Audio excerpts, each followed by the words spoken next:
And in July of '76, I was representing a woman in family court, and we were having a bitter temporary hearing. The father was unrepresented, and we didn't know a lot about abuse in those days, but I remember saying to her, don't go over and get the color TV. Send your two big brothers to get him. She had moved out, had 4 kids, and the one thing I got for her was the judge said you can go get the TV so the kids can watch Sesame Street. And I got a call about 9 o'clock at night, that night of the hearing, and her mother, who I had talked to, said, Lorraine's been shot. Could you come to the hospital? And she had been, her husband had gone up after that hearing and emptied 6 bullets into her in front of 28 children in a daycare center. And she died that night. And I started thinking to myself, this is crazy. What am I doing? I mean, I don't hold myself responsible for that. But about 2 months later, we met Jim Kugler at a conference in Minneapolis. Morton Deutsch was there, but Jim Kugler is credited with being, you know, the real founder of the concept. And we hooked up with him. We asked him to come and train us. It just made so much sense. And that was July. He came in September, real quick. He was passing through from Toronto to LA or something, and he stopped in Minneapolis, and he gave us some training, which consisted of going over his rules of mediation. And we said, well, we're going to start a practice. And we did. And been at it for over 40 years. We've always been the idealistic people.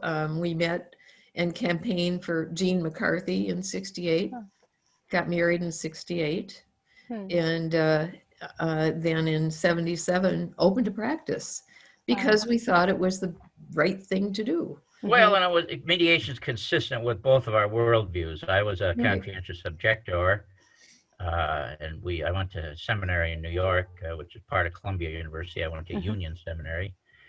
And we were always demonstrating, and we were always protesting something. And I got within an inch of going to jail when I became 1A because my draft number was 34. And you think these times are crazy? You ought to live through the late 60s. They're pretty crazy too. So.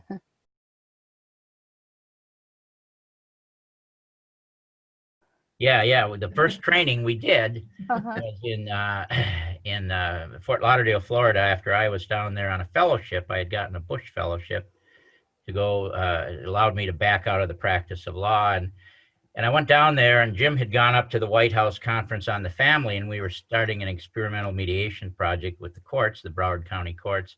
And Money Magazine did an article the previous month on mediation, divorce mediation, and they said it was going to put attorneys immediately out of business, and it was the greatest thing since sliced bread.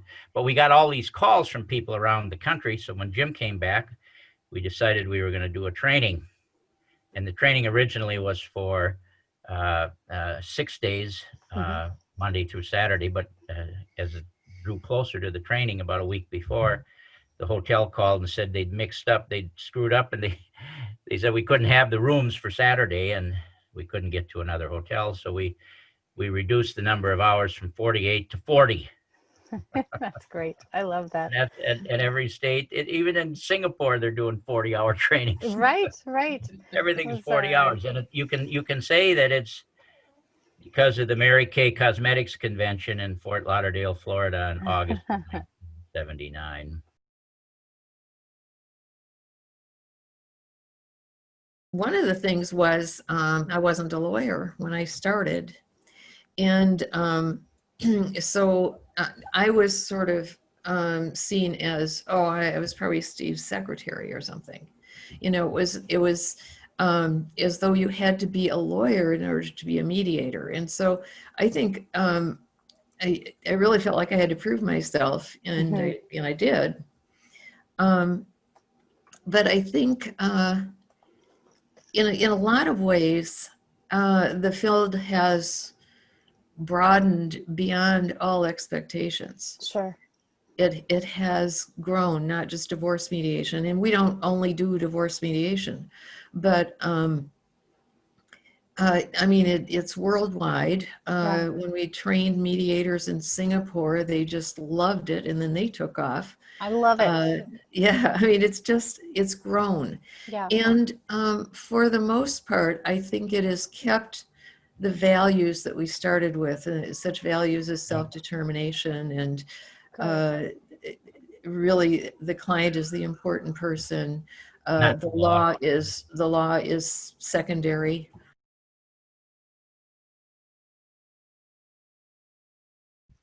Learn everything you can.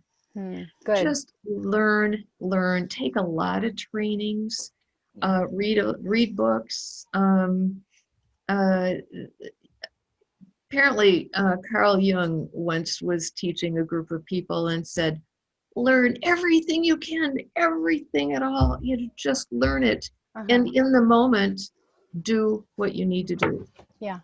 So it's not like you're following any book or anything like that, but learn.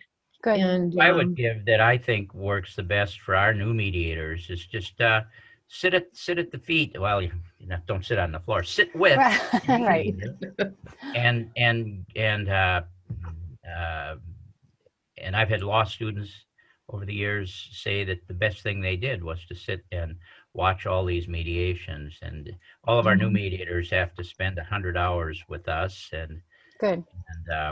before that's they what can I be would say. mediators. Sit and watch and then discuss it with the mediator at the end.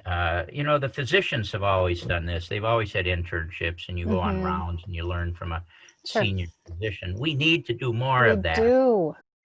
But I guess the other thing I would say is don't despair. Selling peace is not easy. And if it were so easy, you wouldn't have lawyers saying, golly, I love the training. I wish I could do more mediations, but I got to make a living. I'm going back to the practice of law. Sure. Take the leap. Take down your law sign and do mediations full time. And like the baseball stadium in Kansas, they will come.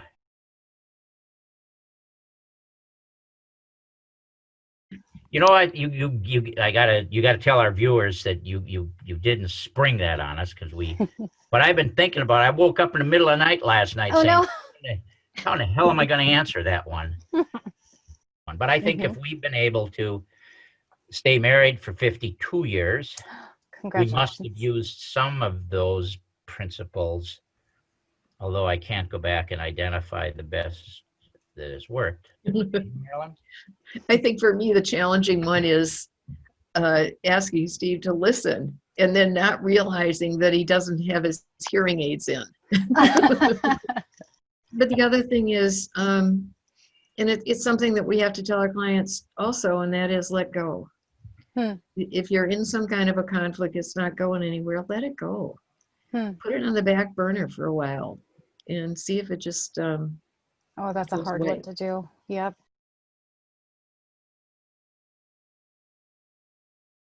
I don't think there's a better, I think there's a very big difference. Okay.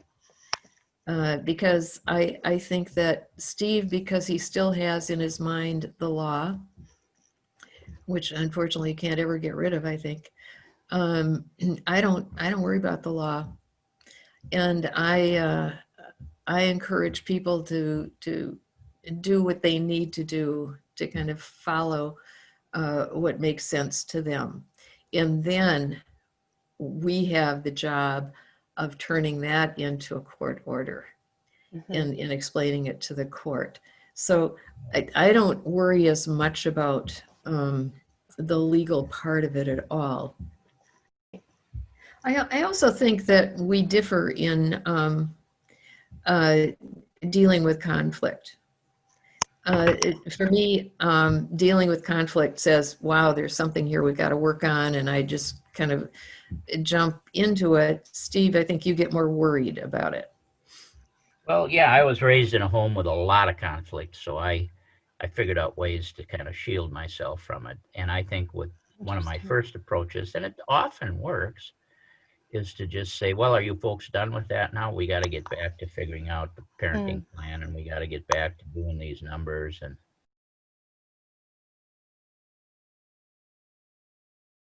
we have come a long ways in this world of conflict resolution. We've got a long ways to go when you look around at the election and what's going on in our country. But I keep thinking that we need to do a better job of disseminating our concepts so that they become second nature to people, or at least available to the general public. Hmm. I will say this. I see things changing in the last 5, 6, 8 years. Yeah. People are marching into our offices in droves. They don't have to be coerced, Yeah. and some of them come in and say, yeah, we've been separated for the last year and we've been using that children's account. I said, oh, did you read my book, our book? No, it just made sense to us. I mean, people are finding sensible solutions and they're avoiding the contest.